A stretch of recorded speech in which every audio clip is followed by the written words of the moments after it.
welcome. Thank you for joining us if you have, if you are. You wouldn't be seeing us if you weren't, so why not? Another beautiful day.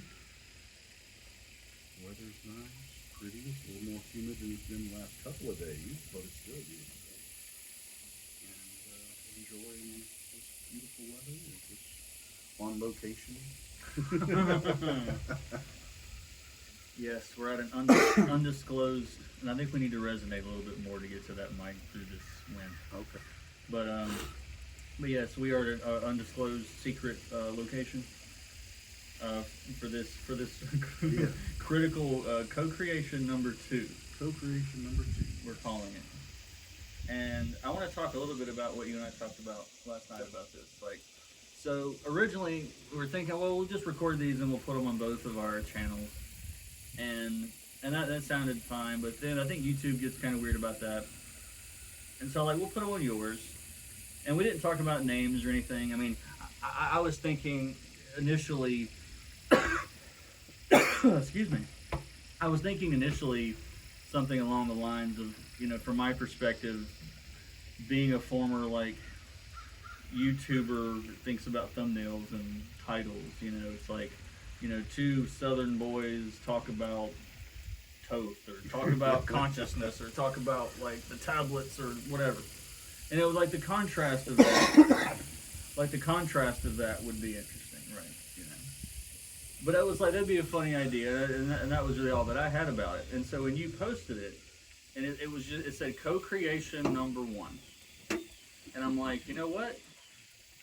That's kind of exactly what I was thinking. Is it doesn't have to have we don't know what it is yet anyway, but we're co-creating it. So let's just do it scientifically, it's file exhibit A.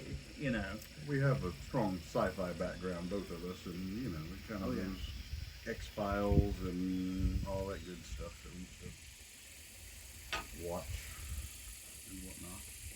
Yeah. So are we X-Files now? Is that what you're? Can I be Scully? Yeah, you can be Scully. You can be Scully.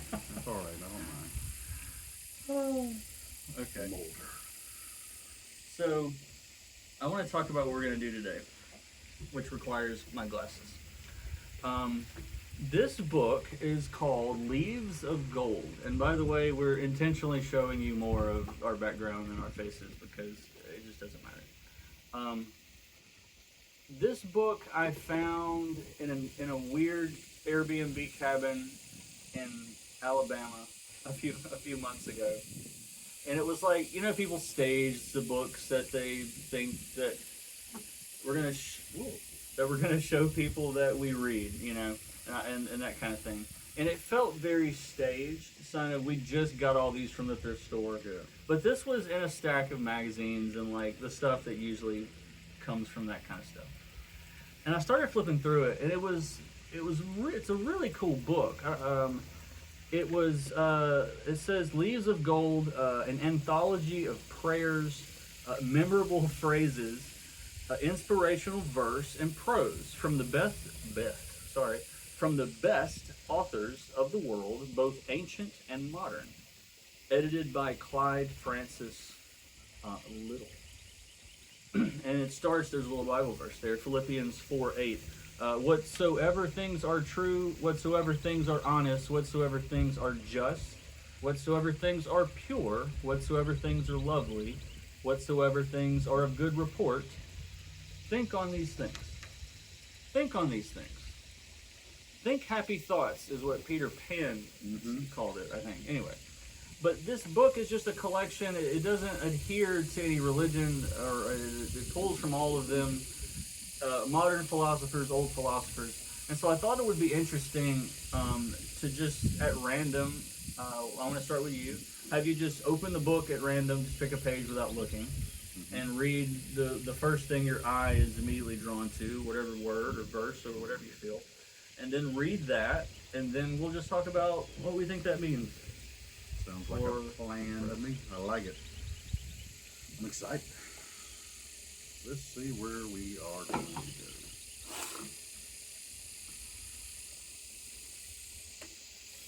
One second. I need to set the intention. Okay.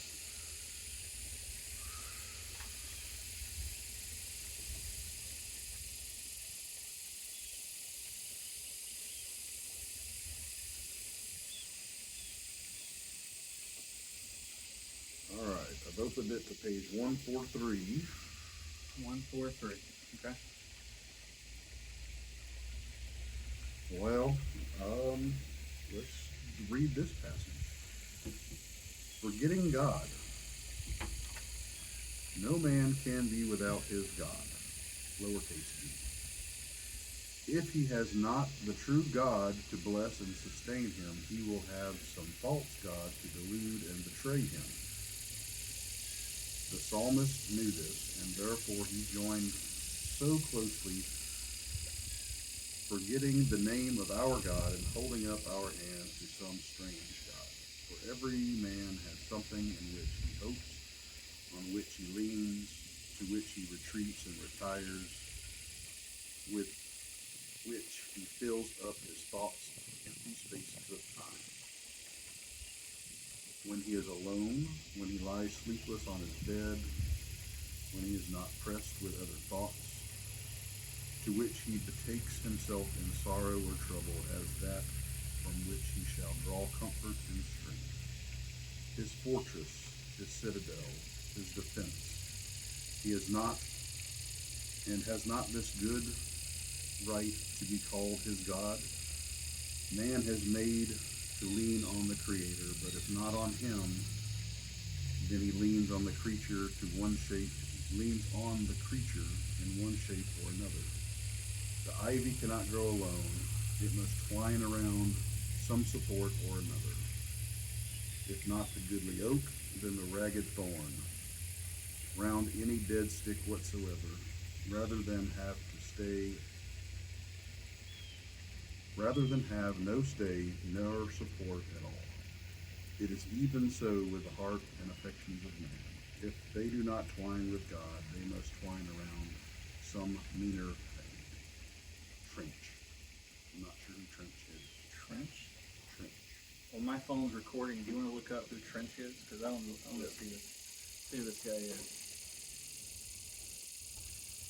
Well, you found a heavy one, Mike. I know, right? That was like, okay, let's jump right in the deep end. Sure, okay. So, forgetting God, and no man can be without his God, little g, if he have not the true God, big G, to bless and sustain him. So, I mean, that's very central, core tenet to most religions, I would say, is that you're trying to, put no other God before me is in the same vibe.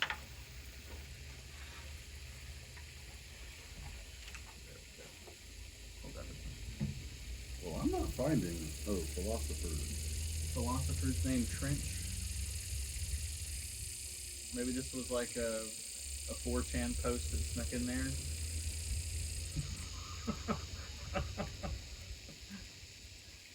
So, codename Trench.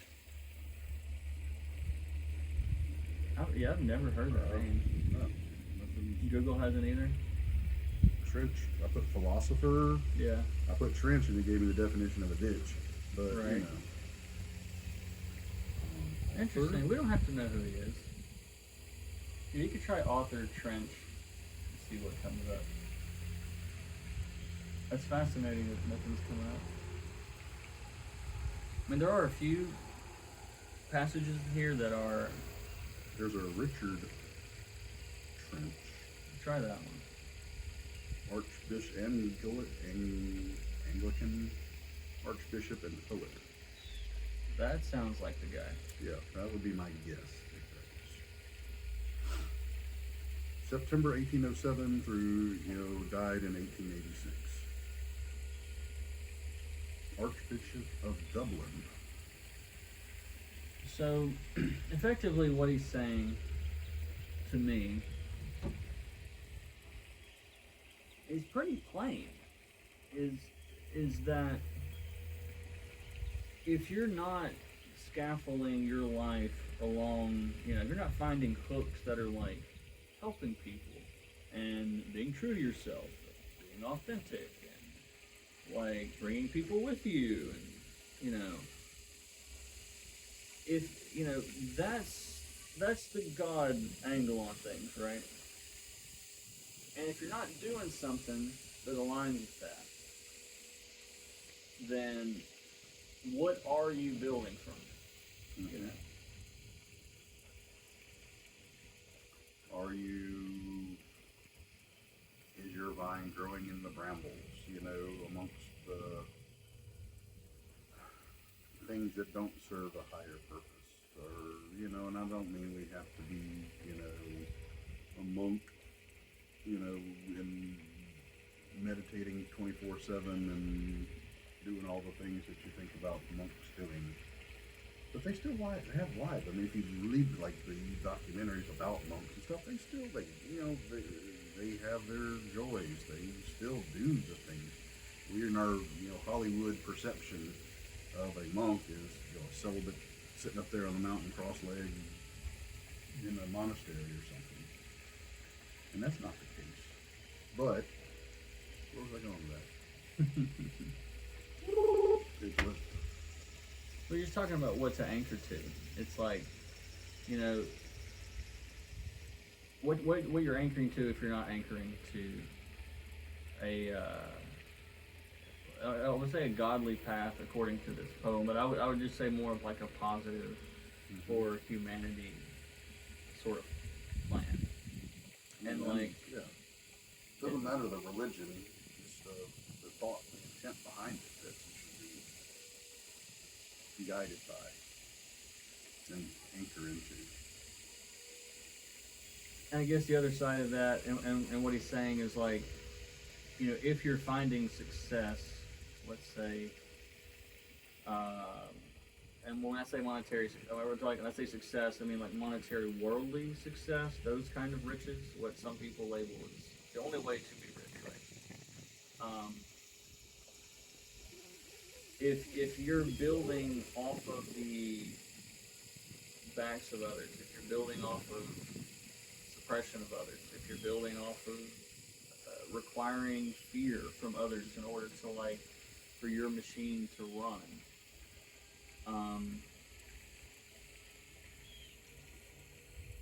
obviously you're on a different path than what he's talking about. You're forgetting God, which is the name of the thing, and that stuff crumbles. You know, that's the I think that's really what he meant when he talked about, you know, where you're building your house, you know, and the sand and the rock. It's like,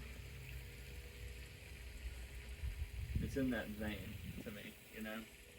I get that for sure. Get behind that. Let's look at another one. That one's so like, it's like the It- philosophers there's- of the world are trying to figure this poem out already. Exactly, and it's still, I mean, it's not going to have an ending to that one, and it's, I was trying to tiptoe around the whole religious aspect of things so much because that's a hot box topic right now for a lot of folks, especially in my life, about, you know, my beliefs have changed or evolved, and it's like I still have my beliefs that I was raised with, but not in the same, through the same lens. I've taken a step to the side, and the teachings and stuff that we were taught as growing up Baptist, evangelical, or Baptists, or Protestant, or Pentecostal. We're all Protestant, but anyway, the teachings in there are great, and they do still give me guidance.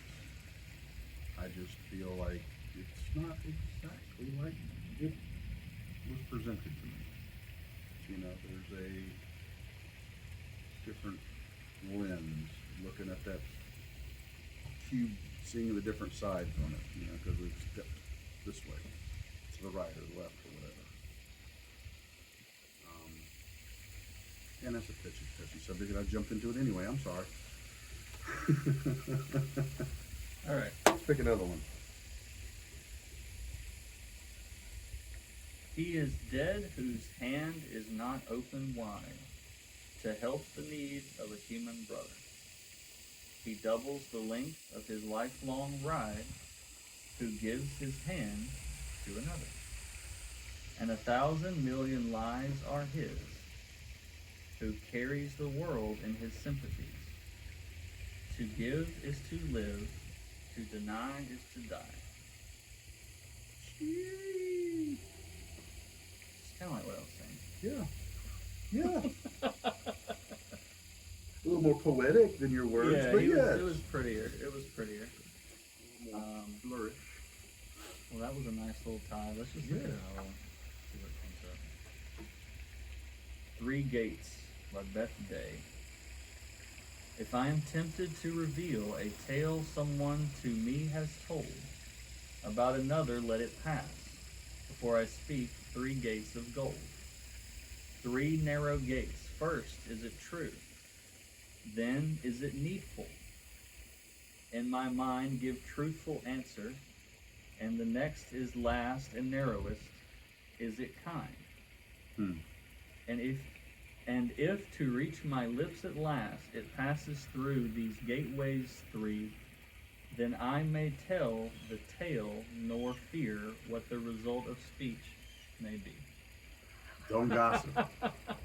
Don't be gossiping. I love this book. Don't be spreading the tea, or whatever they call it. Don't. I mean, Thumper was trying to teach us this in Bambi, man. Yeah. If you can't say nothing nice, don't say nothing at all. Exactly. Some of the lessons you get through then. Some of them will take a little longer. But yeah. I like that though. I don't know. What do you think, man? I think that's a good place to stop today on like a happy note. Make it a short one. Yeah. And maybe we'll bring this out every now and then and I like it. I like it a lot. and do this and see what happens. But yeah, thank you for watching. Appreciate y'all, each and every one of you. And we're all in this boat together. yes. And I don't want to do any editing, so I'm just gonna go over here and turn this off. Have a good day.